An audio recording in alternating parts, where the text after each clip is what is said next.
and Company. Yes, it is. Here it is, another episode of Bell and Company. The weeks fly by so fast around here.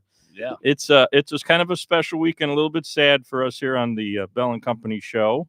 I am Mario J. Bell, by the way. I'm back. Last time we did the show, we had somebody else here, and we'll just introduce him now. Hey, Joe. Hey, how you doing? You did pretty good for me just putting you on the spot kind of last minute. It was the first time. I had known him for years, so I knew some questions to ask, and Ben's a good guy, so he I would hope so. Yeah. You book them. I'm figuring you kind of know a little bit about everybody, so which hopefully you'll still be helping. I'm putting you on the spot on the air on the podcast that you're going to still help get us guests because you know a lot of good people. I'd love to help. We've been doing this with you for about a year, and it's over been a year, yeah. And it's been great. I mean, when you first came on, shoot, that was like February, so way over a year. But that's wild. So it's kind of sad that you're. Well, hey, it's good for you. You're getting the next. I'm gonna miss you guys. Part of life, you know. I really am gonna miss everybody in the studio. Earl, Wanda, Mario, we forgot to mention she's not here. It's because it's the Mother's Day weekend. If you're watching live, you know it's Mother's Day weekend. Happy Mother's Libby's Day to not here, so she's gonna call later and say goodbye and stuff. Sure, she has a few things she wants to tell you. So, but yeah, I wish you the best of luck. But we've got 2 more hours with Joe, so that's good. Yeah, and we've got some cool guests here. We do, and he's sitting here waiting patiently. So let's bring him on. I'd like you to introduce yourself. Hello, Aaron. Welcome to the show. Thank you for having me. It's really exciting to be here and to share a little bit about what I've been working on and get to learn more about you. So and you're here kind of like I said, kind of a sad and happy moment. He's moving in with the girlfriend down in Georgia, so that's a good thing. Yeah, we're trying to start a new life. But yeah, I'm definitely grateful you came on the show. I've followed you for a bit. I look to other authors for inspiration, and you're encouraging in that sense. Oh, well, thank you so much. I really appreciate that. Joe is a fellow author now, among many other things he does. Yeah, no, and thank you for giving me a copy of your book, Henry the Hyper Hippo. I really appreciate it, and I am so excited to. Yeah, don't steal the spotlight now from our guest. The book is called Regulus. Yes, it is. Written by Aaron, and the last name. Just go ahead and say your name. It's Aaron Ozee. Ozee, yeah. One of his multitude of books, correct? You've got quite a few. Yeah, Regulus was my 11th book when I released that, so it took me about 10 tries to get it right before I had a number 1 international bestseller. So only 11, huh?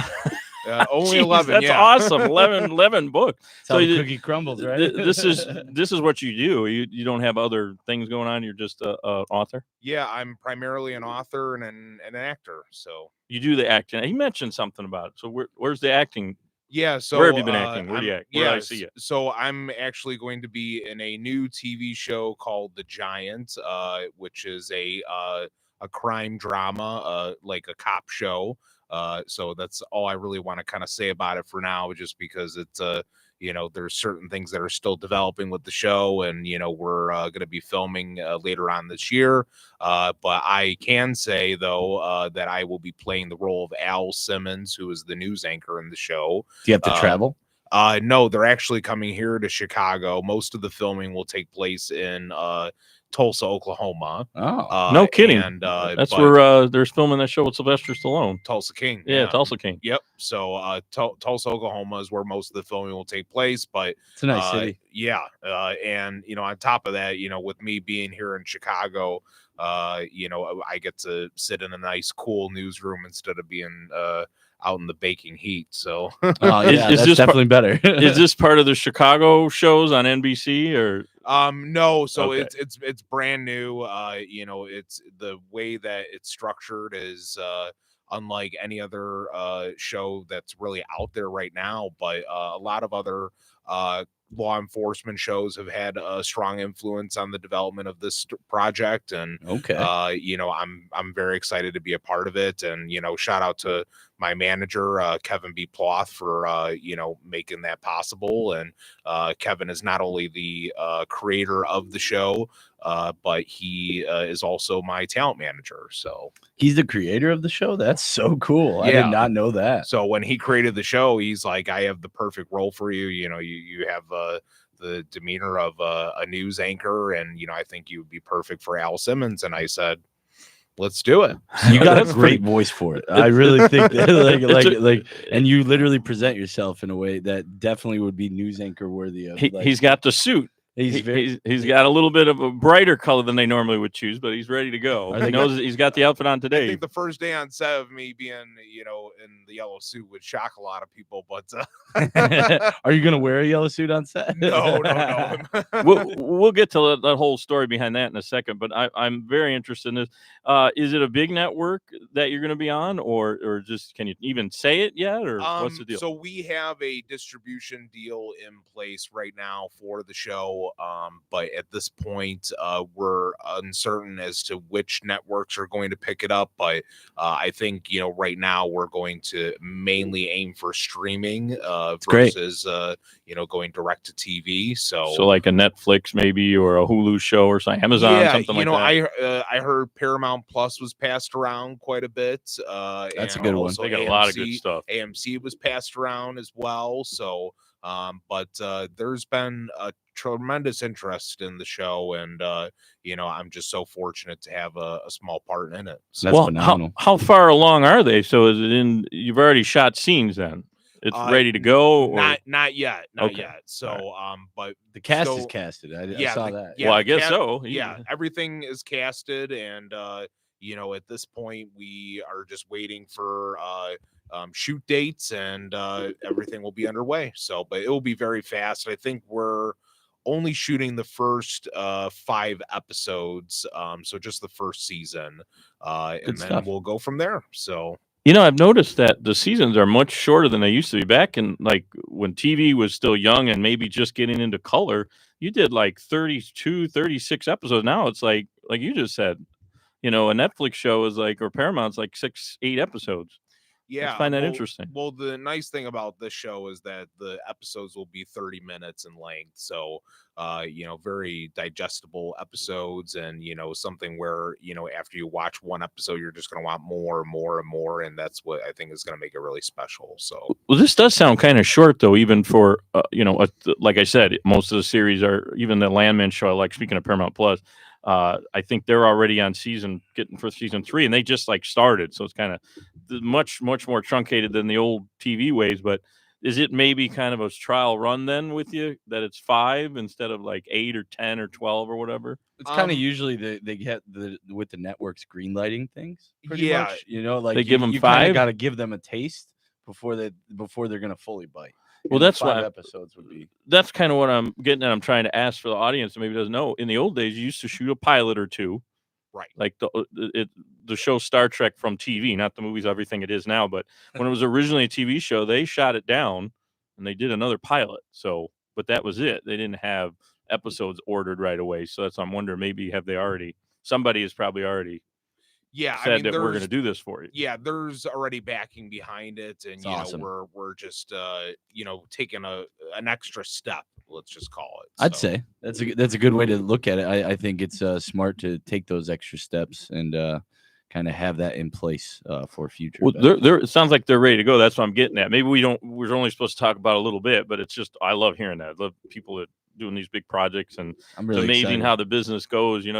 He's an author now. He's acting in this TV show, and I mean, was that your plan? Did you want to be a actor in TV shows, or you said you do act? So what was your focus? So I have always had the makings of an actor. I just never really strung all the pieces together in the correct order, and so this will actually be my acting debut. So heck yeah. So I'm very excited for it, and I've auditioned for a number of other parts as well. Disney actually reached out and wanted me to audition for one of their upcoming projects, so that was very exciting. That's great. The audition went really well, but still words the mum on that, and it's especially when you're dealing with Disney, and other projects, you can only say so much without getting in trouble. So right. Well, that's any project. They don't want you to give it out before they, get too much going. Because what if it doesn't go to network? Then it's like, okay, this one's obviously you're getting there with the police show. You know, it's a lot farther along. But don't just that's it. We better move on from Disney. We'll all get sued over here. I don't want that to happen. But I guess what let me elaborate on the question is you haven't been in anything really big acting wise. Did you do like school plays or local dinner theater? Yeah, I've done different stage productions and have also had roles, behind the curtain, and Voiceover stuff. yeah, voiceover projects as well. Like I said, good voice. Yeah, well, thank you. And so there's been small things here and there that I've done, but this is the big leagues now. So and I'm ready for it. I swing for the fences, brother. Yeah, I definitely hear like the radio voice / TV newscaster voice is definitely there. That's for sure. But now I guess we'll get into the main reason you came today, the book. So this is your 11th book. So how long have you been writing then? It sounds like a while. Yeah, so I started writing when I was just 5 years old. I would go into my parents' bedroom and grab sheets of paper out of the printer and staple them together and write a few words on each page, and I would mass produce them manually, and I would hand them out at family parties to neighbors on the block, friends at school, and there was just something about putting my thoughts, my ideas onto paper and sharing those with a wide variety of people, to inspire them, to spark creativity within them, and to entertain them. And it all really kind of started when my mom would take me to Barnes & Noble or Borders, when Borders still existed. Borders, yeah. Rest in peace. Yeah, rest in peace. I mean, Crockett Brentano's was a big one in Chicago. Another one. Barnes & Noble definitely absorbed Borders, at one point in time. Ate them up. But ate them all. But going to the bookstore and rubbing my fingers over the pages and holding these books, I mean, just something about it.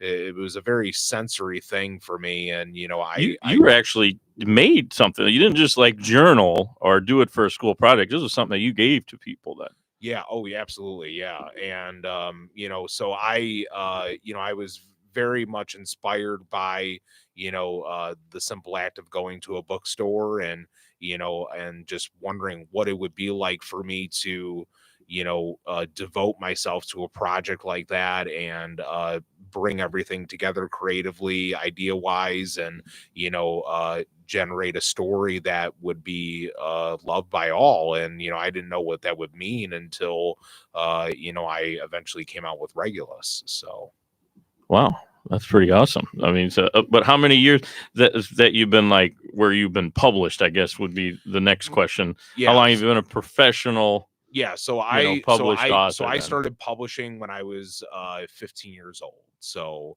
wow, that's even a long time. Okay. So I was a sophomore in high school when that happened, and that was my first book, Celestial Inferno: Poems of Another Realm. So I started off with poetry, but before I got into poetry, I was dabbling in novels and short stories and screenplays and a variety of different things. And eventually I was like, well, I think poetry would be a great segue, just based off of, one conversation I had in 7th grade with my my teacher, Cynthia Oberman. I went to Indian Trail Junior High, and rest in peace to her. She's passed away now. But where was that area? Illinois here? In Addison, Illinois. Illinois. Yeah.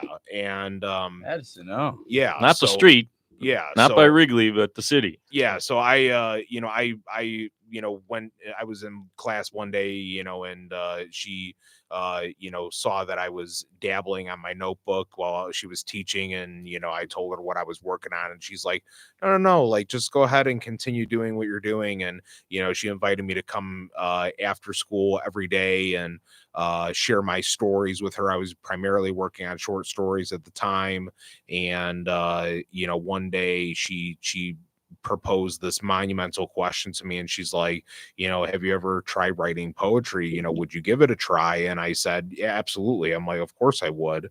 And so she, put that task before me. And, I remember going home and, I took about 35 swings at writing this first poem called Judgment. That was my first poem that I ever published. And I remember going back to her in school one day, and she read it and she's like, this is your calling. Wow. And what was that about? The Judgment? The name means something. Yeah, I can't really recall. I mean, I've written so much, I can't really recall specifically what the poem's about, but it was you'd have to read the book. Okay. But Judgment, among the many other poems that I've written over the course of my career, it was the catalyst for what would become, my children's books, because, when it's in your book. It's in one of your books. Yeah. So Judgment is in my first book, Celestial Inferno, Poems of Another Realm. So great. And that took about 3 years to develop. And by the time I was ready to make that leap into publishing it, it was just right in the beginning of high school. So yeah, I mean, that's what you said, 15. I mean, geez, I at 15, I didn't know what. I was goofing around and playing some sports, but I was running track. I definitely wasn't trying to be a published author. I'm impressed. That's pretty awesome. Thank you. Yeah.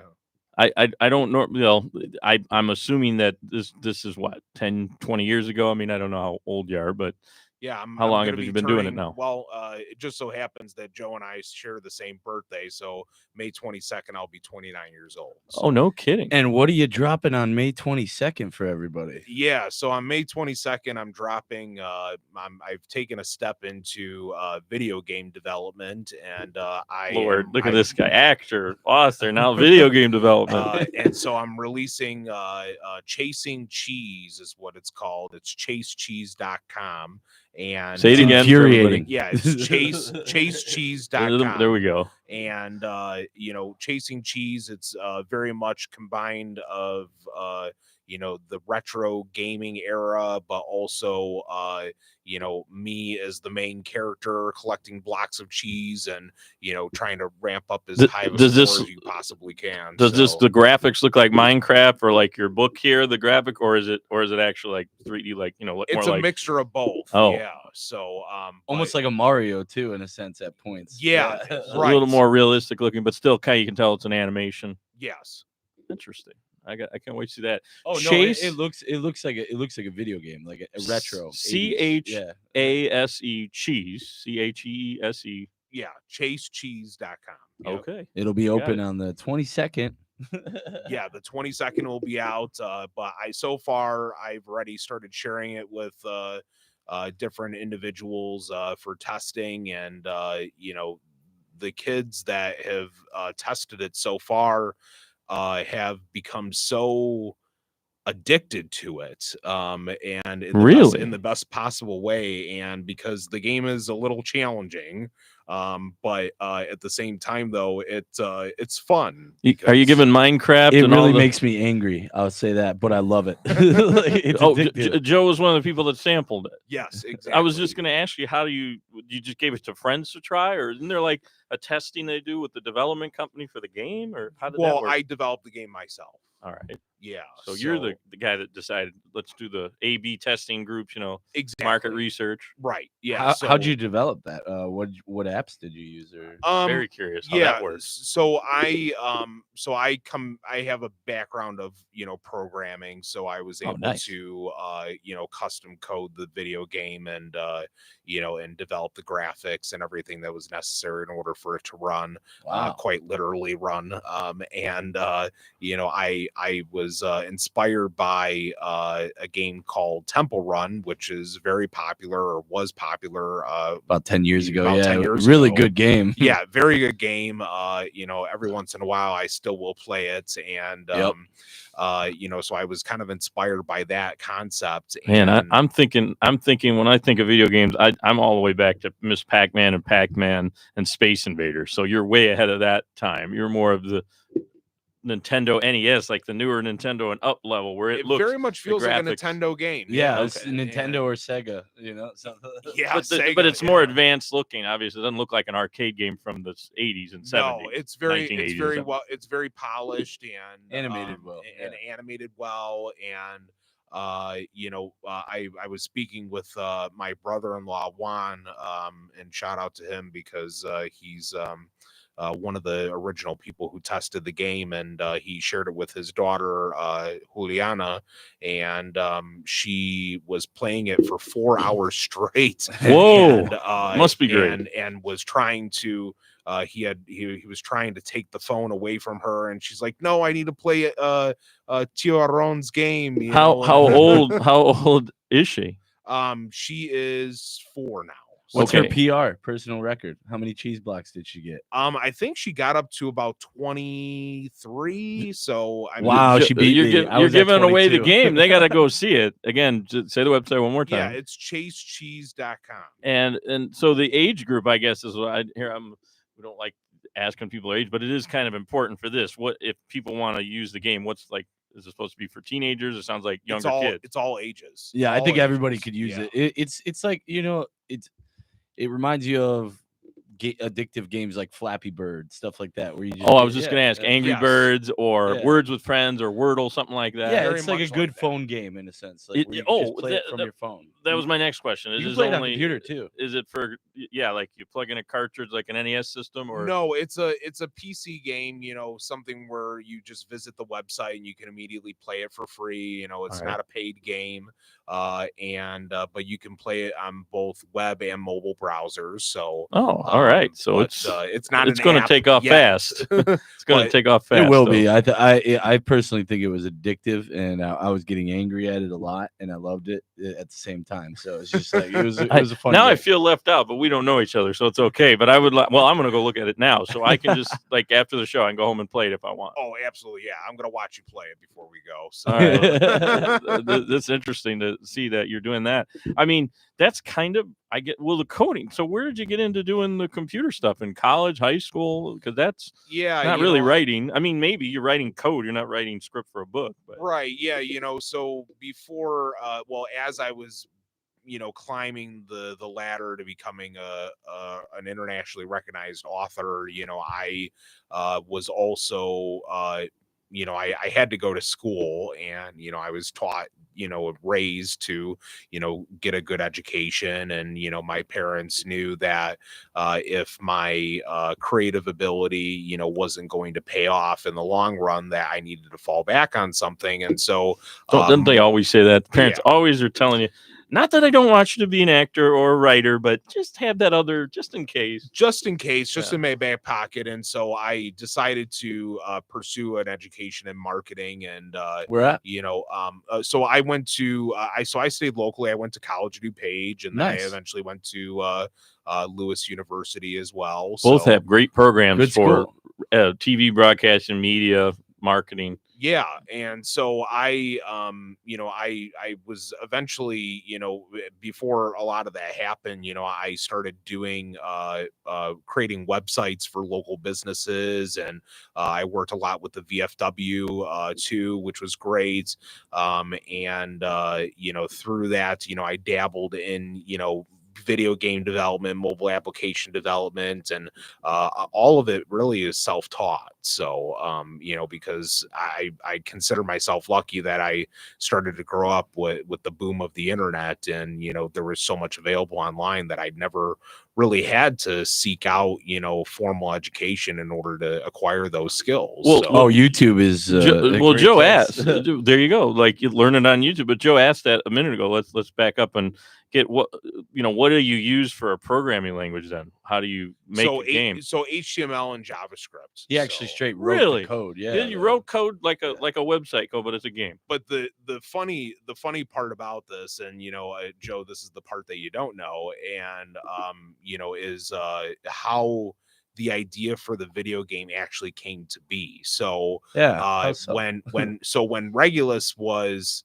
I mean, Regulus I published in 2017, and it was taking off for so many years, and it just kept climbing this ladder, just climbing and climbing and climbing, and it was one thing after another, and it evolved into all these great things, merchandise, and an animated movie, that's on Amazon Prime, and a play, and the play is actually is premiering next year, June or July in Canada. Wow. For the first time. So it was really exciting to work on that project. But one of the manifestations of Regulus was a video game, but I never publicly released it. It was more just for my own entertainment. And so I worked on creating that, and it came out really well. And it was actually the same concept where instead of me, Regulus, the rat from the book, was chasing blocks of cheese and racking up a score. And there's some kind of connection to everything. By the way, we're talking with Aaron Ozee, who's internationally published author, as he mentioned a couple times. And this book kind of, it sounds like there's a bunch of things that brought you to the book, that you're already doing or did, like writing the code, the game now. The book spun a web, and sounds like it, and it just continued to grow bigger and bigger. And so before I even started working on this game, Chasing Cheese, I started to dabble in now it's really become popular with OpenAI, ChatGPT. And so what I did is you mean you knew about them way before they were mainstream in the last couple of years? Well, yeah, I mean, I was really one of the one of the original people that was testing ChatGPT when it came out, and Wow. I was very excited to learn how to write prompts and generate images. And who allowed you to do that? I guess the creatives at ChatGPT, whoever made that. Yeah, program, right? Well, signing up for the beta program and having it evolve into model after model, and I think it's on model 4 now. And so it's been out like 6 years or something, right? I think that, or a little bit less, but 4 years, 4 models. I don't know. I'm surmising. Roughly. And one thing I did recently was I was like, I'm like the image generation capabilities of ChatGPT are so advanced that if I could generate illustrations and all these other things through ChatGPT, I can generate cool and engaging content for my fans. So I just thought, I'm like, what if I was, what if I manifested into like a video game? Like, how would that look? So I just typed in a prompt, and I created this video game cartridge. It was like a mock-up of Chasing Cheese, and so I put it out there on my social media, and it was really crazy because I started getting all these messages from my fans, and they're like, can I buy this game? Can I play this game? When is it coming out? And I had to explain to everyone, and I said it was just a joke, kind of. Not anymore. I wasn't really serious about it, but now I gotta do it. And I was like, now I gotta do it. So, so then I started working on it, and now it's gonna finally be released on May 22nd. So that's awesome. What a story! I mean, I guess one thing leads to another. I mean, I could tie it a little bit to my story, even Joe's story. He's bounced from one thing led to another with him too. But like, we're in the real estate development, but we've gone into, not me particularly, but the relatives and the family partners, instead of just building big buildings like this, now they're doing salons. I mean, I guess things just kind of evolve. And here I am in broadcast media. I don't know.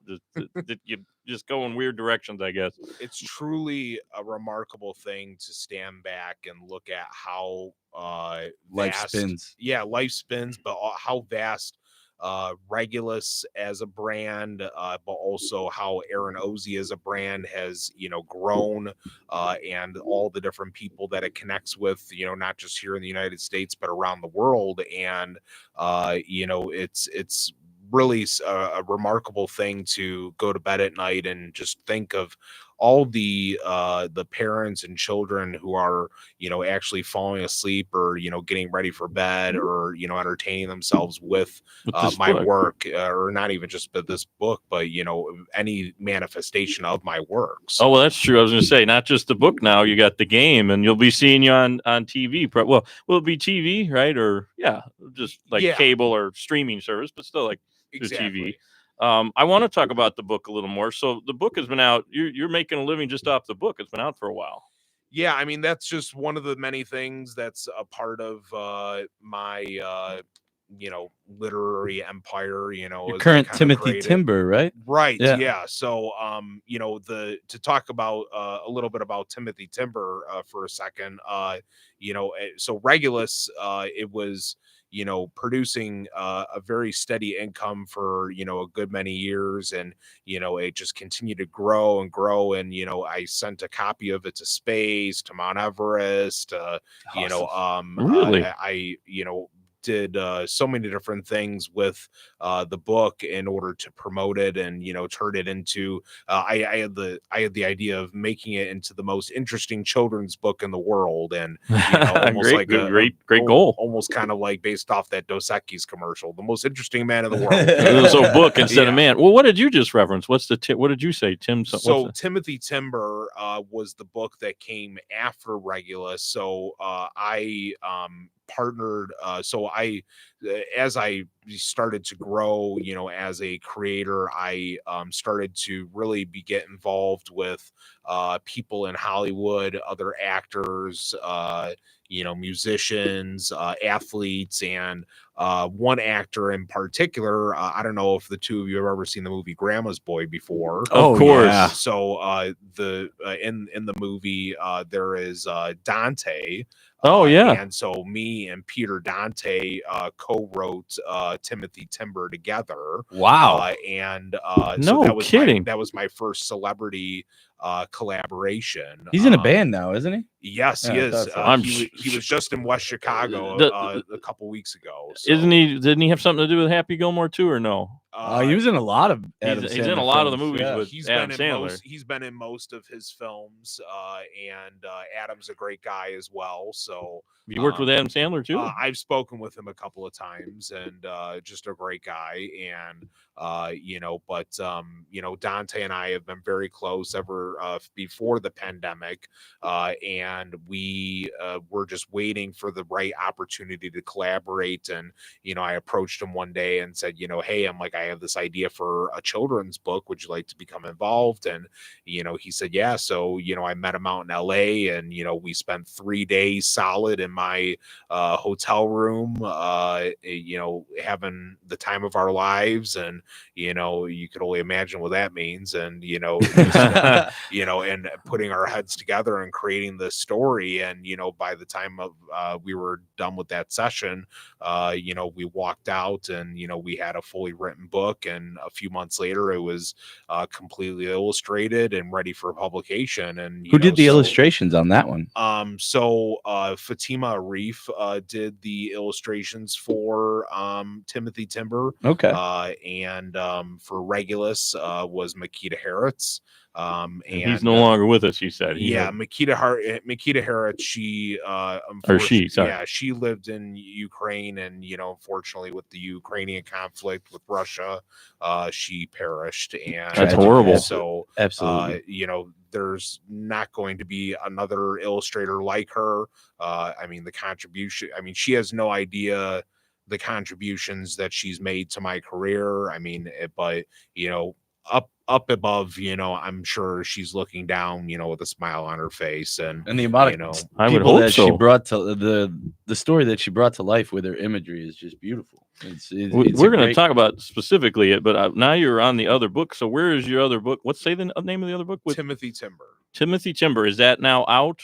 Yeah, Timothy Timber is now out, and it's really been a great title to promote. And there's been such a great following, that's been built around it. And, with my influence and Peter Dante's influence, we, have, shared it with a variety of readers, all around the world. So and does Peter? I'm trying to think. Is that what he uses in the movie credits? I didn't think he used his real name. I guess he does. Yeah, he does. It is. In Okay. most of his roles, he goes by Peter or Dante or Peter Dante. So he was great in Little Nicky. That was one of my favorite roles he was in. So we've talked about Little Nicky a number of times, and he says that Little Nicky is his favorite movie that he's worked on, even above Grandma's Boy. So, it was so no goofy, kidding. I swear. Well, it had. I don't know if they all interacted, but I mean, the devil who played the devil, right? I mean, that was. Oh yeah, Harvey Keitel. Yeah, Keitel, Harvey Keitel. So that's it. Wow. Well, you're in good company, as they say. Yeah, that's pretty awesome. Does he? Are you? Which one is more known than the Regulus book that I want to talk about, and then we'll get to your suit and everything, or this book with Peter Dante? Well, Regulus is, more known just because it was promoted for a longer period of time. I mean, Timothy Timber is still new. It was just published last year. But Regulus, like I said, it was published in 2017. And, I've certainly given, and I hate to, say this, but, I've given substantially more love to Regulus at this point, just because that's where the money is, and that's where the fame is, and that's where I've really built a lot of my brand around. And this one went to space, you said? Yeah, I sent a copy of this book into space, believe it or not. And is it at the station? No, but it is the first American children's book and first self-published children's book to be sent into space. That's so cool. I wouldn't mind being known just for that. Yeah, my book was in space. Yeah, so I still actually, the copy of the book that was sent up there still survived, and so I still have that copy. Oh, they gave it back. Okay, they didn't keep it at NASA or whoever. No. Who did it for you? Musk or no? So there was an individual by the name of Thomas Nibala, and he started so he worked with NASA for a time, and was an engineer on his own time, and he worked a lot with weather technology, and so he basically created this craft that was able to elevate the children's book of Regulus into the outermost atmosphere, and then propel it into space itself. So NASA was helping him with that? No, so he worked with NASA beforehand, so he had a direct experience working with them. Wait, this was like his own private project to shoot stuff up into space? Yes.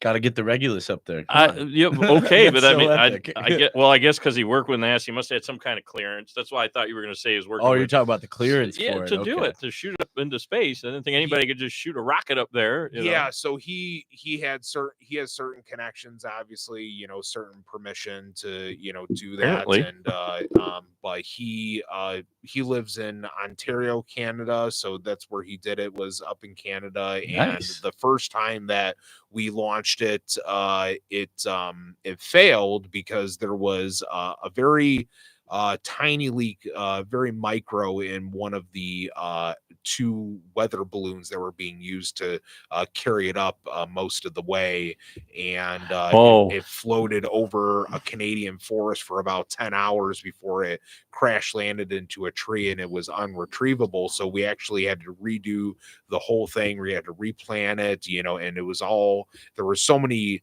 factors, so many conditions that had to be taken into consideration to actually do this. And and the Canadian Space Administration, or whatever you call it, I thought they work with NASA actually, but they allowed you to do it. Obviously, you did it. They allowed us to do it, and you're not one of the guys that doesn't believe we went to the moon and all that. Obviously, you were in space. The book was there. Kubrick wrote it. I'm just kidding. But after I did this, then people started following the same procedure, I guess you could say, and someone sent a Big Mac up into space, and when it came back down, they ended up taking a bite out of it, and I'm like, why would you do that? It was like the silliest thing. Just get some space dust on it. I wanted to see what it tastes like after it's been out there with no oxygen. That's interesting. I don't know if I'd want to touch it, but whatever. But the footage, the complete, so the whole attempt was caught on 4K video. Oh wow, that's cool. Yours or that guy with the hamburger? Mine. Oh, yours. Yeah. Okay. And so that video is on my YouTube channel at Aaron Ozee, and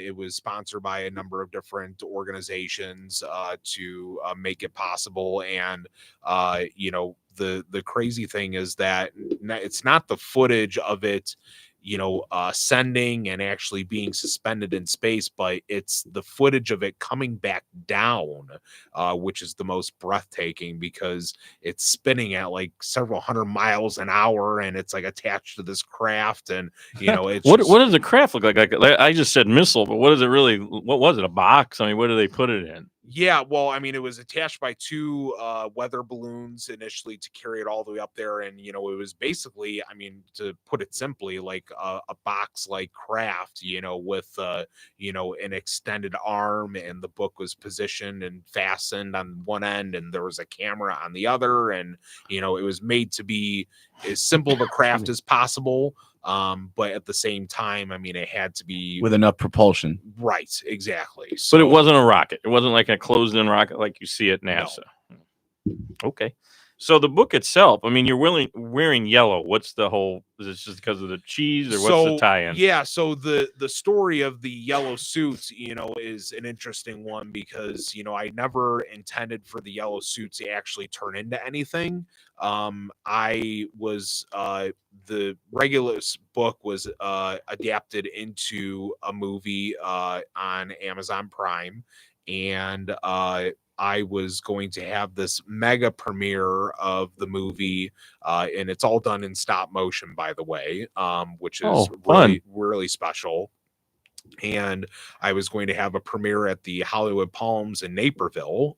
And I don't know if either of you guys have been there before. Great place. Love it. Oh, yeah. It's absolutely beautiful. And so we can eat there. They bring drinks. It's like a party. Yeah. And the seats got nicer, because at first, when they first opened up, it was like desk chairs, and you were like sitting in desk chairs. Like this, kind of like this. Yeah, but now they're like leather recliners. Right. Yeah. No, it's beautiful now. I mean, and we reserved I think the Pharaoh room. And so like it was all gold and everything, and it matched the cheese, and and perfect. So we were going through all the specifics of that. And so I remember that right when we were about to have the premiere was set for March 2020, but that's when the pandemic struck, and COVID, and it ruined everything, with that premiere. So I had bought the yellow suit as something to wear for the premiere.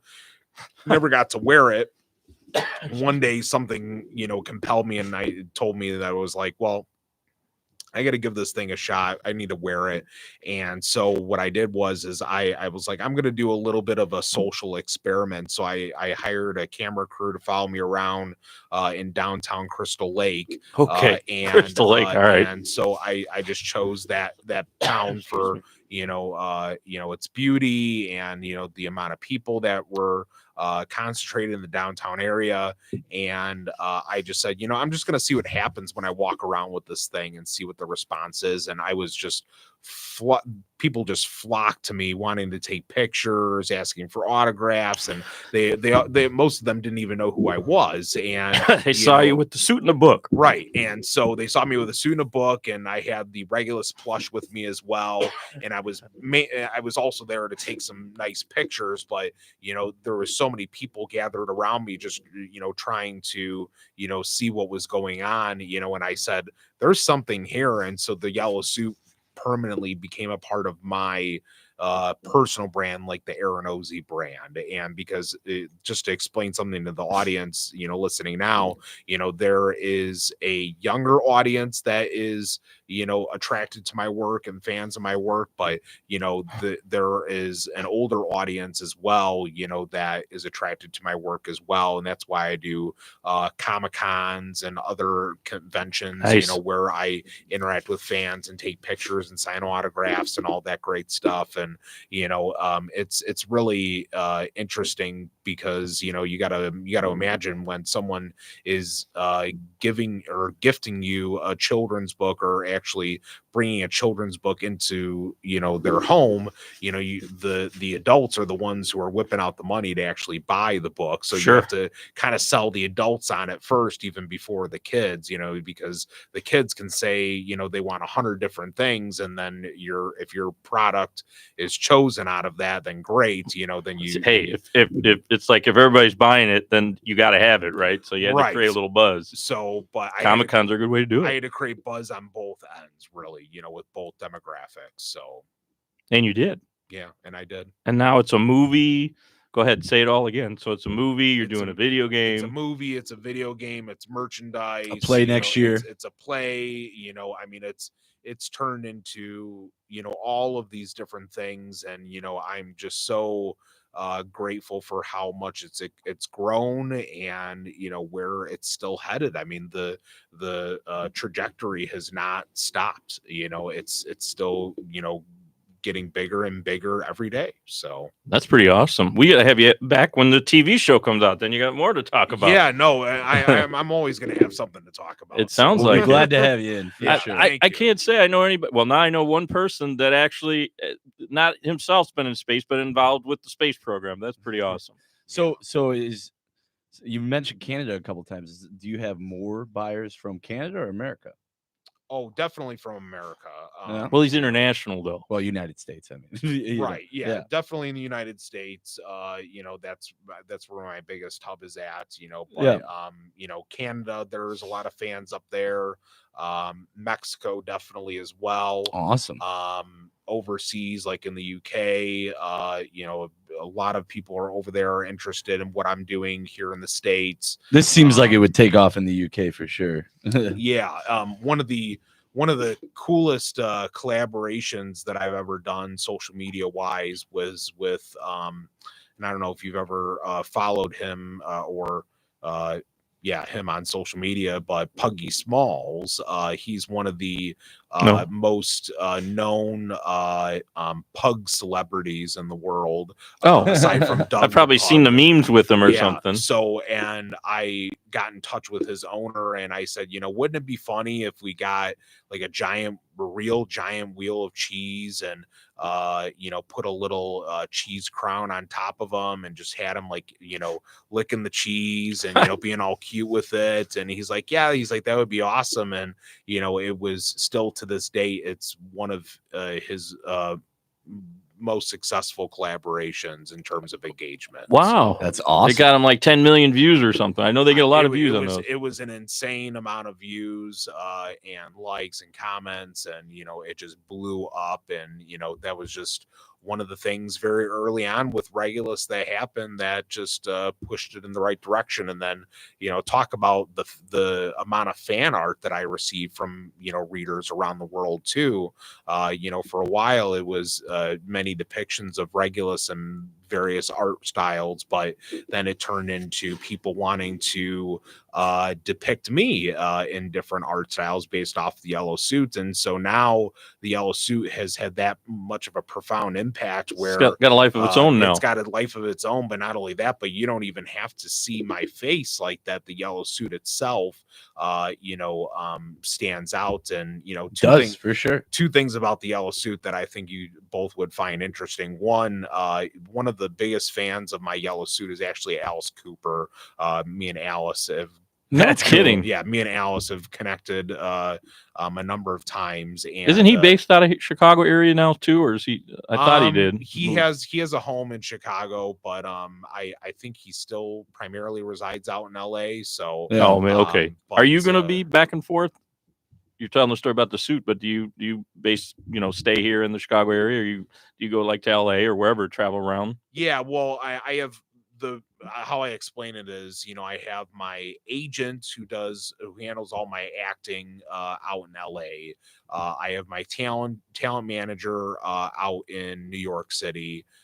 Me and my executive assistant are here in Chicago, and then I have my lawyer and my accountant in Florida. Wow. Okay. So you're all over the place. So it's like a little trifecta, that we have set up here. And, but how did you hook up with Alice Cooper then? So Alice and I met at one of the Comic-Cons that we were doing. And that's cool. Which one? So, Days of the Dead Con. Nice. And, that comes through Chicago. Yeah, that does come through Chicago. And so we connected through there. And, and then aside from that, the yellow suit, has been depicted by not only a lot of different fans in different parts of the world, but during the pandemic, I got a message one day on Instagram from one Mickey Avalon, if you know who that is. I love Mickey Avalon. And he's got a song that you can't say on the air, but he can't say it on the air. I love it. Mine is bigger than we don't. That's as far as I'll go. But he's touring now too, still. Yeah. So believe it or not, Mickey Avalon and Peter Dante are teaming up to do a joint tour now. So, no kidding. Yeah. And they're going to want you to be there with the suit?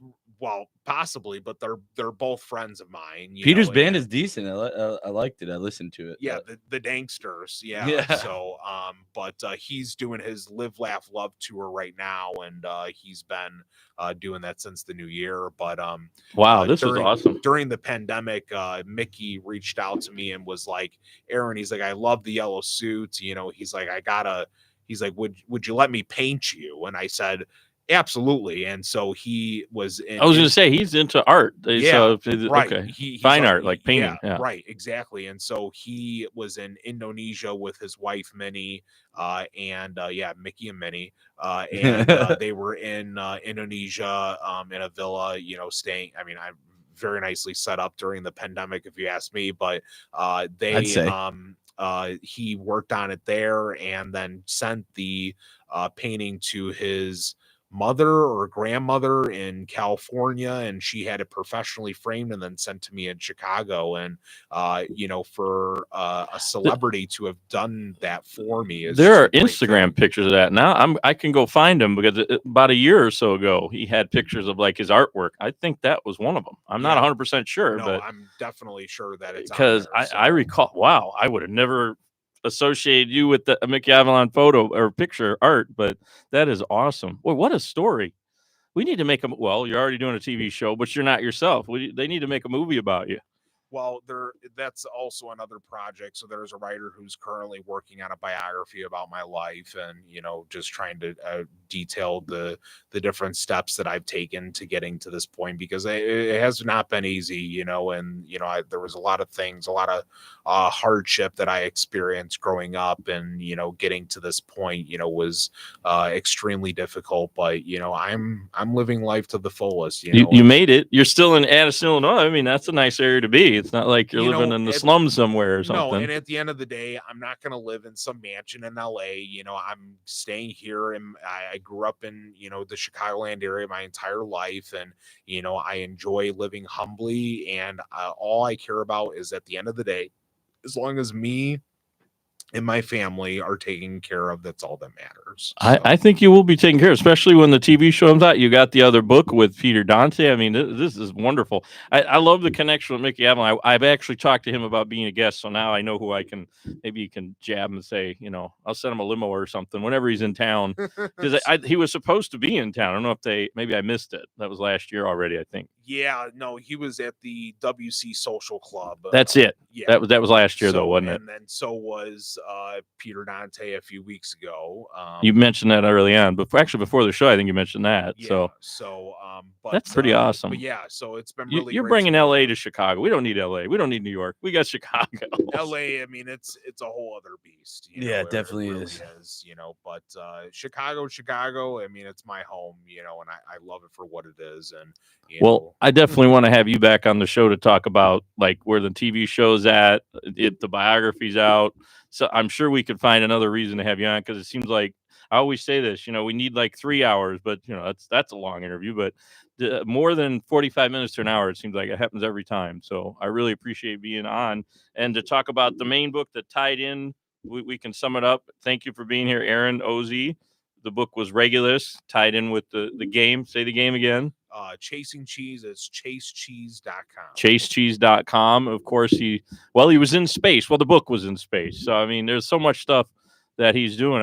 I'm just glad that you made time to come on Bell and Come. I really appreciate being here. Thank you for your time. Thanks a lot. Grateful for you. And, of course, thanks, Joe, for getting it together and being here again. Another show.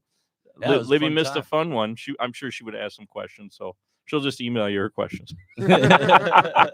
Again, thanks for being here. To answer them. Yeah. So thanks again, everybody, for watching and listening. And we'll see you next time on another episode of Bell and Company. Take care, everybody. Bye. Bye-bye. Bye.